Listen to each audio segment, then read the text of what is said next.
à tous dans cette nouvelle édition de Gatingo sur TV Africa. C'était la panique en Guinée-Conakry ce 26 septembre 2024.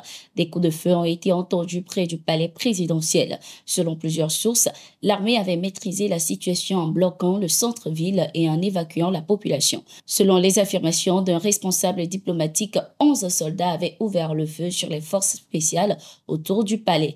Le diplomate a précisé qu'il s'agissait des hommes du colonel Célestin Bilivogui, retrouvé mort le 25 septembre 2024 après son arrestation il y a un an par les gendarmes. La situation était revenue sous contrôle après la neutralisation de 3 des assaillants et l'arrestation des 8 autres. Le gouvernement guinéen tient de son côté une autre version. Dans un communiqué, les autorités ont réfuté ces allégations, les qualifiant de rumeurs folles et montées de toutes pièces sans donner d'autres détails. Elles ont exhorté ainsi les habitants du centre-ville à reprendre leurs occupations.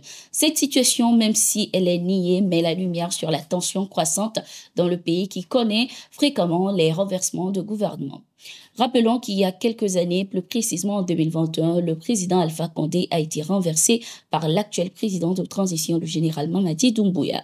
L'Ukraine apporte bel et bien son aide aux terroristes pour la déstabilisation du Mali, et ce, depuis plusieurs années déjà. Une confirmation qui a été faite de nouveau par Attay Ag Mohamed, vice-secrétaire aux relations extérieures du groupe terroriste CSP-DPA lors d'une interview accordée à un média français. Nous avons des rapports avec l'Ukraine. Nous parlons avec les autorités ukrainiennes, toutes confondues, pas seulement sur la question des renseignements. Nous avons établi des liens il y a bien longtemps. Ces liens continuent, a-t-il indiqué. Ces déclarations viennent appuyer et confirmer les accusations de déstabilisation des pays du Sahel par l'Ukraine. Les gouvernements des pays de l'AES ont dénoncé ces actes de l'Ukraine et porté plainte à l'ONU. Lors de l'Assemblée générale des Nations unies en cours à New York, le ministre des Affaires étrangères du Mali, Abdoulaye Diop, a de nouveau appuyé sur la condamnation de cet acte de l'Ukraine en réclamant également des sanctions non seulement contre l'Ukraine mais également contre tout autre pays qui finance le terrorisme en Afrique. La Confédération des États du Sahel que le Mali préside dénonce et condamne fermement le soutien ouvert et assumé du gouvernement de la République d'Ukraine au terrorisme international, en particulier au Sahel. Nous demandons au Conseil de sécurité de prendre ses responsabilités face à ce choix délibéré de l'Ukraine afin de prévenir ces actions subversives qui menacent notre stabilité, a-t-il indiqué. Le procès intenté par la République démocratique du Congo contre le Rwanda s'est ouvert ce 26 septembre 2024 au tribunal régional d'Afrique de l'Est. La République démocratique du Congo a porté plainte contre le Rwanda pour avoir envoyé ses troupes pour soutenir le groupe rebelle M23 qui crée le chaos à l'est du pays. Les deux parties ont été représentées à l'ouverture de ce procès. L'avocat représentant la RDC, Elisha Angoya, s'est dit satisfait que l'affaire ait démarré. Le Rwanda, de son côté, conteste la juridiction de la Cour, arguant qu'elle ne traite pas des affaires criminelles et a soulevé des erreurs procédurales, notamment l'absence de traduction des documents en anglais, langue officielle du tribunal. La première audience s'est concentrée sur la présentation des preuves par la partie congolaise visant à démontrer la culpabilité du Rwanda. Notons que cette procédure marque un tournant dans les relations tendues entre les deux pays voisins. En attendant la fin de ce procès, les violences continuent à l'est du Congo sous le regard de la communauté internationale à qui on reproche son inaction. À la tribune des Nations Unies lors de la 79e Assemblée générale de l'ONU, le président du Congo, Félix Tshisekedi, a évoqué la situation sécuritaire alarmante dans son pays. Il a insisté sur la nécessité de nouvelles sanctions contre Kigali tout en appelant à poursuivre les négociations dans le cadre des pourparlers de Luanda soutenus par plusieurs grandes puissances. Au Sénégal, Lat Diop, l'ancien ministre des Sports, a été arrêté. Il est poursuivi pour détournement de fonds publics, blanchiment de capitaux et extorsion de fonds. Son arrestation fait suite à la plainte déposée contre lui par le directeur général de OneXBet Sénégal qui affirme lui avoir remis la somme de 5 milliards de francs CFA.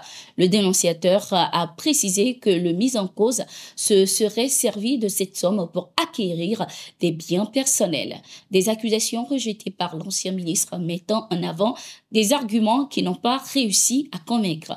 Les magistrats, de leur côté, disposent des preuves accablantes contre lui. Selon les sources, des hauts cadres également impliqués dans des affaires de crimes financiers ont déjà été interpellés, tandis que certains se sont vus interdire de quitter le territoire.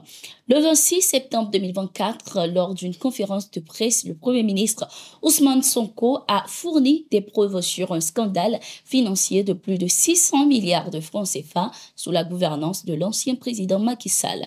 Le régime de Macky Sall a menti, tripatouillé les chiffres donnés aux Sénégalais, aux partenaires internationaux, FMI en tête, pour donner une image économique, financière et budgétaire qui n'avait rien à voir avec la réalité, a-t-il indiqué. Le Premier ministre sénégalais a promis également des enquêtes sur cette corruption généralisée sous l'ancien régime. En marge de la 119e Assemblée générale des Nations unies, les chefs des diplomaties du Mali et de la Russie ont eu un entretien ce 26 septembre 2024. Les échanges ont tourné autour des questions d'actualité concernant le renforcement des relations amicales entre les deux pays. Les deux ministres ont évoqué à cet effet l'importance d'élever la coopération économique et commerciale au même niveau que leurs excellentes relations politiques.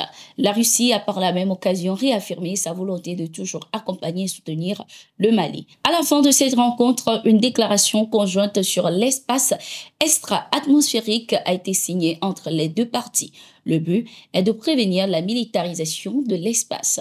Ainsi s'achève cette édition de Gatingo. Merci de l'avoir suivi. Nous sommes en continu sur nos différentes plateformes et sur notre site d'information, le www.toafrica.com.